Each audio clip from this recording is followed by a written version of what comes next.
Hi chums, right, it's a beautiful day here. What's it day? It's Tuesday 19th of March 2015, and it is really beautiful, a beautiful day, so how could you be sad in a day like that?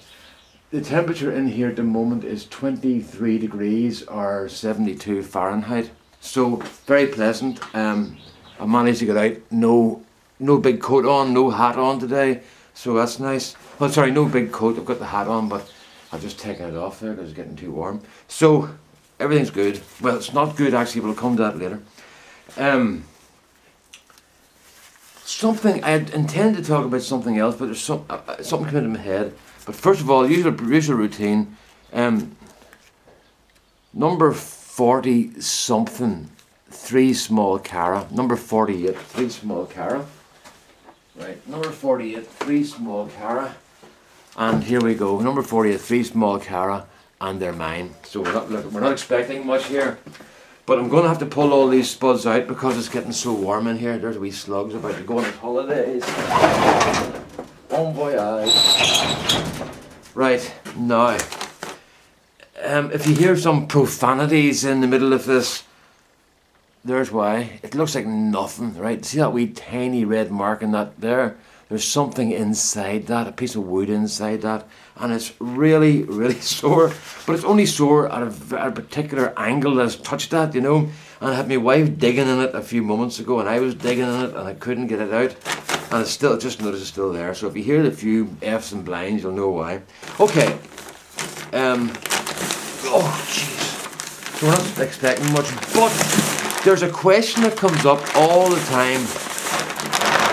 Mr. Slug, he's going off on his holiday as well. Goodbye.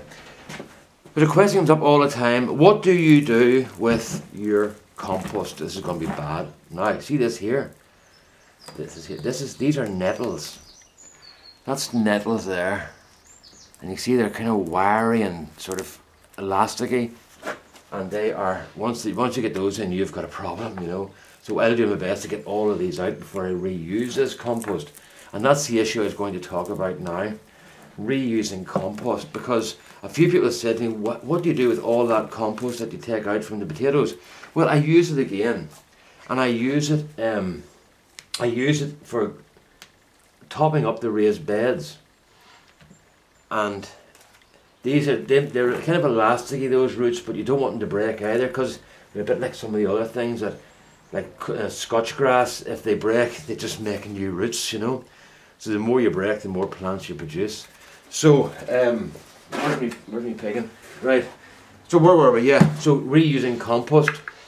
Yeah, I reuse compost, and I use this compost in my raised beds, but I don't use it where I'm going to grow potatoes, because I don't want to end up in a situation, see, look at this, big long things in nettles. I don't want to use it in a situation, I don't want to end up in a situation where I make the compost go, well, I think the term is go sour, and that describes what happens when your compost goes bad, basically, you know, and I don't want that to happen, because I then might transfer disease across the plot, you know. So I only use it once, and I don't use it for tomatoes, because tomatoes and potatoes are related. So, as I say, I use it on raised beds, and then it means that potatoes aren't grown in those particular beds, or tomatoes, and it means that any diseases, potato diseases, I suppose it's just called, any potato diseases are then allowed, that if they're there, they don't get enough strength to build themselves up, you know. So, that's that. But I was reading an interesting article there in Which Magazine. Which Magazine is a consumer association here that basically takes on the big boys and tells you the good buys and the bad buys. And one of the things I was looking at was compost. And one of the best buy compost for people here is the Verve Grow Bag compost. It's very good for bringing on plants. And it works out at about 10 pence a litre. Okay, you're buying smaller bags, but it doesn't matter. It was a price, pence per litre. We're comparing like with like. And what I've found in the past is that I would tend to buy tomato grow bags because they're easier for me to handle. in the sense they're not as heavy as the 70 litre bags, and I can slide them about a bit easier in and out of the car. I've got a wee trailer from my mower, and I can back the trailer right up to the car, and then I just slide the stuff into the trailer, and then I can tip the trailer down at the shed and pull the stuff where I need it to go, you know, or put it on the little barrow thing I have, you know. So so that works for me, but I wasn't buying it so much because of the cost, it was for handiness. But Which Magazine said that their grow bags are very good this year, and they're very good for bringing on young plants. They also said that for the people here, Livingston's average generic compost, what do you call it? Their traditional compost is the best for starting seeds. So it's one of the best for starting seeds. So I use that as well. So it's a good compost. But so where was I? Yeah, I was telling you that I used the compost again in the garden, right? But I use it in different areas so the potatoes don't get a chance to produce more diseases in the compost. So I'm just taking a bit of time here because I can see small bits of root from the what do you call them things, the nettles, and I don't want to put it into my greenhouse, you know. So then I was looking through then, and in the magazine, I was online, I was looking at that. Now you have to subscribe to Which Magazine to look online, but I've told you what the basic information is. B&Q Verve compost for starting plants. They're seedling mix, whatever it is, and their grow bags for bringing plants on. So that's the two that got a real good rating, you know. Their ordinary compost, the multi-purpose compost, did well. Oh, the Verve stuff for bringing seeds on was their peat-free compost. So that's the one they used and got good results with for starting seeds off, you know. So they planted 14,400 seeds. So it wasn't a case of doing a wee Mickey Mouse thing like I do here with my experiments. They were doing having a real good broad look at the whole thing, you know. So where were we? Yeah. So back to the interesting bit again. When I went to the magazine, they had a question answer section, and one of the first questions in the section was, in the gardening part, was can I reuse my compost to make it go farther? And the answer was yes, you definitely can. And you can use your compost up to 3 times. So if you're doing like I'm doing here, you can then use this compost for your seeds, and it means you save a lot of money, because I spend a lot of money on compost every year, you know. But this is my hobby, so I don't mind, you know. But I'm going to use this stuff here for my seeds this year. Now what they did say was you can use it up to 3 times, but you need to amend the nutrients, because the nutrients will be basically used up and washed out of the other ones, you know, of the old stuff. When you're using it, the plants will take so many nutrients out, so you need to amend the nutrients.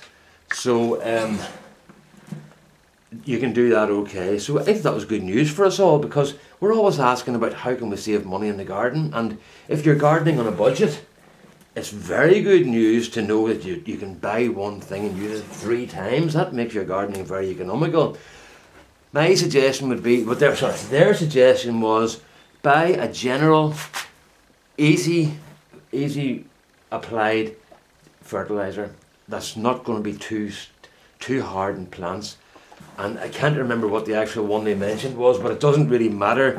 It's a generic form of general fertilizer, and add that to your seed and compost mix, so that the plants have something to live off when they get a bit bigger, you know.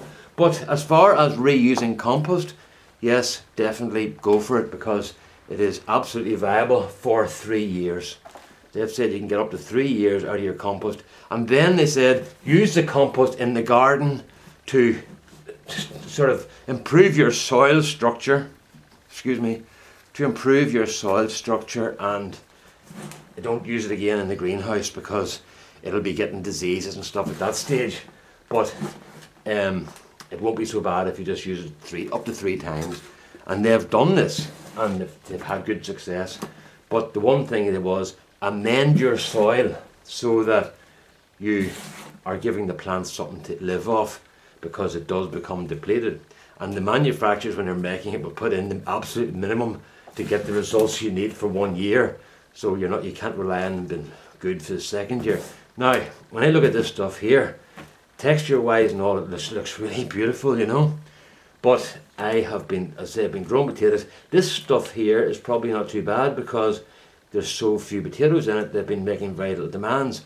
But what I'll do here is I'll add a general fertilizer to this, like one of those slow release granular fertilizers that we can that you use in flower pots and stuff, just to give a bit of a kick for the guys coming on. And it'll also mean that they don't get a big hit of fertilizers all at one go. So we'll use something like that, and maybe a bit of fish blood and bone, just a general slow release organic fertilizer, and give it a go. So as I say, it's a case where you have nothing to lose basically, because you can try it, and if you try it now and give it a go, well, you still have time to run out and get decent stuff before the season gets on too far, you know. So tomorrow I'm hoping, or Saturday, I'm hoping to get, I'm looking for nettles here, folks. I'm hoping to get at the greenhouse tomorrow, and I'll use some of this stuff here and just put some extra nutrients into it and rebuild it up and add some vermiculite to open it up. Right now, just I hope you're all sitting down for the shock of this. Right. There's this guy in Ireland called Baking Soda, and you want to see the spuds he gets out of pots. Unbelievable. Go and look at his videos. He gets fantastic results. Brilliant, best potato grower in Ireland and all the rest of it. Right, well, that's knocked all that crack on the head, hasn't it? I'm going to weigh these, because I've told you before, whatever happens, happens, and you're going to find out. So, if I can find a bag small enough. Right, 1, 2, oh boy. I hope we're not hungry tomorrow night. There we go. It seems like a waste of time, but no, it is. I am collating the information here, so I want to know what's going on. Isn't that a lovely day? You can see it in the background there. Whoops, it is. I turn it around that way a bit. Oh, come on, Brendy. Right, that's us. Okay, let's go. Hello. And kilos, pounds. The bag weighs more than they do. It doesn't even register in a bloody scale, huh? Hold on a minute. 4 kilos. Look, more. Yeah, 4. No, nothing. Basically, nothing. It doesn't even register in a scale. What's that like? Bye. Okay, so I'm just going to look. I'm going to turn this camera around here for a second, just folks. I need to just pull this back in because I don't want to scare the life out of you all. Right, and get my big head out of the way. Right, see down here, folks. Look at that. That's all compost that I have taken from these pots and left in here. But I've also got about 10, 12 bags outside. So I have got a huge amount of compost left. I'm just going to try and get down here and round. I've got a huge amount of compost left. So I'll be using that this year, and I'll indicate. I'm going to go and get a couple of bags of the other stuff as well, the Livingstones that I normally use, just for comparison purposes. But I think after reading that today, it'd be silly not to even try it, you know. So that's what I'll do. Okay, another reveal coming up, and God, surely to God, it can't be as bad as that. Right, all the best now. Bye bye. Oops.